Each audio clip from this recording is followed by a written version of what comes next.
Hello friends, welcome to my YouTube channel Make Maharashtra, in which you'll get more educational videos. You can watch it. Now, as I told you, there are many more scientists. They have done their research on the sliding contact bearing. So here is the some history. I'll explain.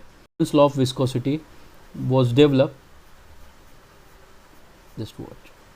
And in 1883 Petrov equation that we are going to study, and that will be totally about the bearing frictional torque generated on the bearing, that we need to find out.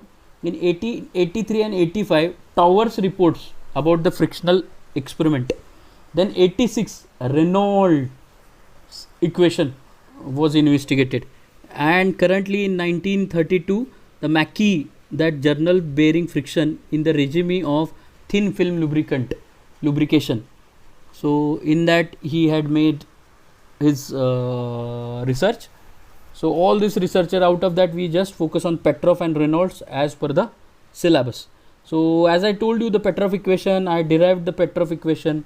Now I'll move toward the Raynolds equation, which is very critical part of this sliding contact bearing syllabus.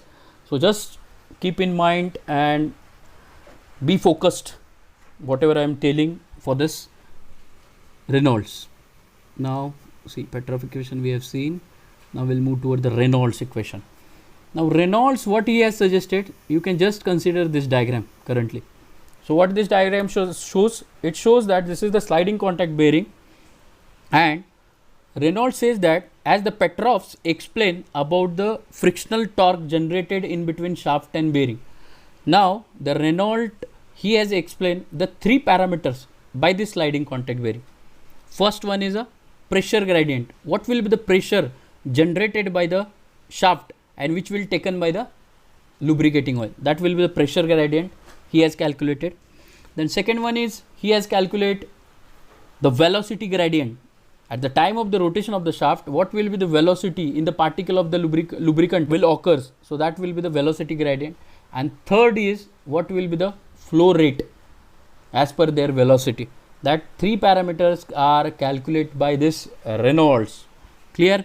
For that he has taken this element, square element. You can see this element dy with respect to height h, this fluid element, and on the basis of this fluid element he has calculated this all the three gradients. So just check it, this figure. Now this figure is about this cube. That fluid element is situated in between shaft and bush. You can see here. So just he has named the notations for this block. First he said that this will be the height h, correct, height h, this.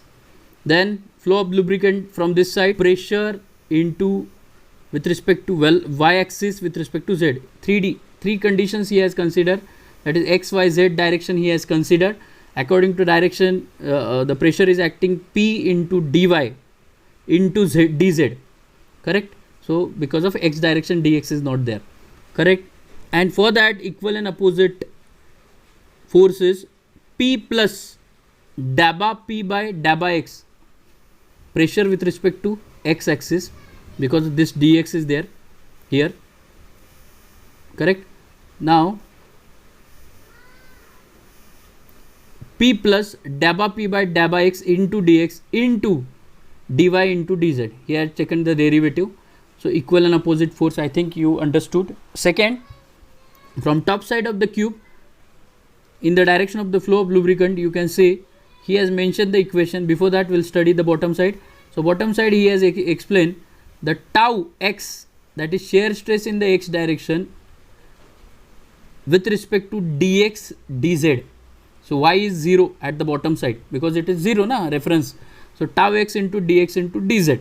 So equal and opposite force tau x, you can see here, plus dabba tau x by dabba y with respect to y distance into dy into dx dz. So this will be the notification he has mentioned for the elemental area, correct. So I hope you understood this equal and opposite force and top, bottom and side force. Generally elemental area, the question is why this area is considered, because what happened, you can see out of this shaft and bearing surface, the most smaller area is this much. So that's why he has taken this for pressure, velocity and flow rate calculation. So he elaborate in terms of the dx, dy, dz in with respect to axis of the direction. Correct? So these are the three forces and these are the indications for the Raynolds equation. So let us see one by one as he has explained the pressure gradient. So I'll make here the mark for the pressure gradient. You can see. I hope just try to understand. Now here he has combined the force equal and opposite force, such as you can see this P dy dz, it is going to right side, correct? So he consider the right side forces first. P dy dz plus this right side forces, top side of the cube, tau x plus dabba tau x by dabba y into dy into dx dz, correct? Right side. Now left side is minus this p plus dabba p by dabba x into dx in bracket dy dz minus, again this will goes in left side na, tau x dx dz, which is equal to 0. Correct? Now he has just considered the forces direction. Accordingly I have written over here. Now then he has converted here in simplified format. You can see this p into dy dz as it is plus tau x dx dz, this minus term is considered for this case, and I'll show you what he has considered. P into dy dz plus tau x, this term. Now the dabba tau x by dabba y into dx dy, just converted left side and total terms are converted into left side and compare with the 0. Correct? Now this again modified, you can check this dabba tau x by dabba y into dx dy dz, the terms are cancelled and remaining terms are minus dabba t by this dabba p by dabba x dx dy dz is equal to 0. Therefore the equation for the x axis, that pressure gradient for x axis, dabba p by dabba x is equal to dabba tau x shear stress with respect to x direction is divided by dabba y. So this is the derivative of pressure gradient which he has calculated for the selected elemental area. Now we know the viscosity equation, this tau is equal to mu into, that is absolute viscosity, du by dy. Du is nothing but velocity with respect to distance. So we have considered here u. Why? Because u is the velocity. You can see here u is the velocity with respect to height y. So this tau x value I will have to put here. Understood? This tau x value I will have to put here. So therefore the equation will be, you can see, equation will be dabba p by dabba x here is equal to dabba tau x, that is dabba by dabba y, u is nothing but mu into du by dy. Correct? So this will be the equation he has kept, and then dabba p by dabba x, which can be directly converted. See, dabba p by dabba x is equal to mu out of the box is equal to dabba square, double derivative of velocity with respect to y square. So this will be the equation for pressure gradient in a x direction. Pressure distribution, this equation we have derived. So this is pressure gradient first part which we have covered. Correct? Now for y direction, generally what happened, the cube is having distance height of y, that dy. So y direction is always 0. We will not get the pressure in between that area. So that's why we'll have to consider the pressure gradient for the velocity is dabba p, pressure gradient with respect to y is 0, and for z direction, of course, here we have seen that dabba p by dabba x is equal to mu into dabba square u by dabba y square. Now u is for x, v is for y, u, v, w is for z.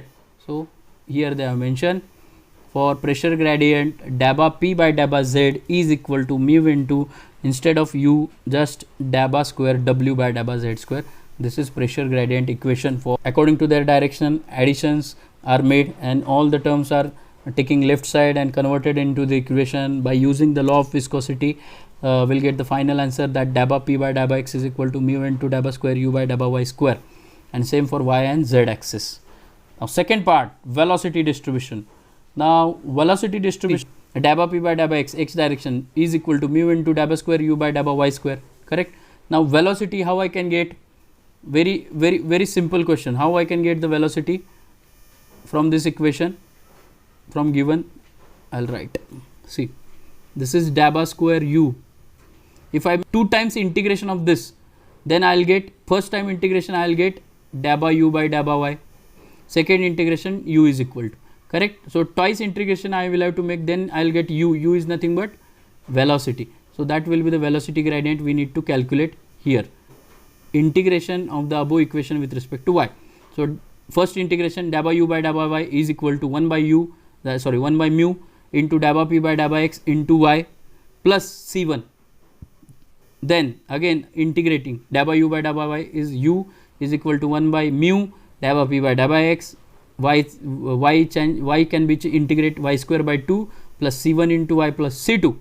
Then here we will get the c1 and c2, will put the boundary condition, that is all are 0 because base will have to consider. Therefore by putting the 0 value we will get the direct equation by putting with respect to c1 and c2. You just remember this one, velocity is equal to 1 by 2 mu dabba p by dabba x in bracket y square minus hy plus u by height h into y. This will be the velocity gradient. See, again I am explaining, double integration we did, and by that is integration will get this value directly. Clear? You can write the direct value, no problem. In examination 100% they will ask the derivation on Raynolds equation. So in case of this you need to write directly, it's okay, but by first step will be this. Clear? Next will be the flow rate. Now in case of the flow rate, what will be the flow rate? Now there is a direction x, y, z, so both directional flow rates are there. So here we'll have to consider the flow rates. Qx, flow rate in x direction, is equal to, with respect to height h, u into dy into 1. So just by integrating with respect to 0 to h, u value already we have calculated in previous slide, this will be 1 minus 2 mu velocity gradient, and that velocity gradient take as an input for this, and by converting this we'll get the qx, this term, minus h cube 12 mu into dp by dx plus u h by 2. Now here qx is the flow rate for x direction. As I told you, y direction is 0 and z direction, again instead of u capital, u v w, w is there, remaining things are same, correct. So by this way we have calculated a flow rate. Equate this equation. I'll consider this 3 equation, dabba by dabba x in case of the x direction flow rate, dabba by dabba y in case of the y direction flow rate, dabba by dabba z in case of z direction flow rate is equal to 0, and just put the values by equating 0, by equating with respect to 0. So we'll get direct equation. You can see this equation, that is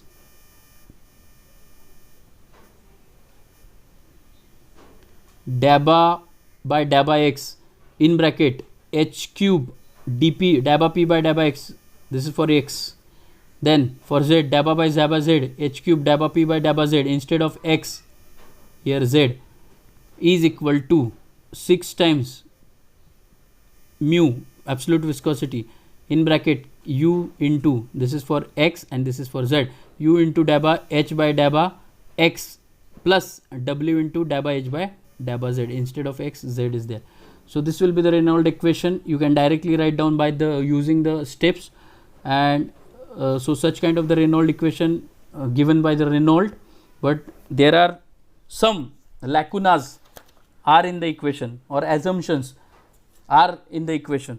Due to that this Raynolds equation cannot be used for the solving numerical. I'll tell you few Raynolds assumptions, just listen. The first assumption is some assumption.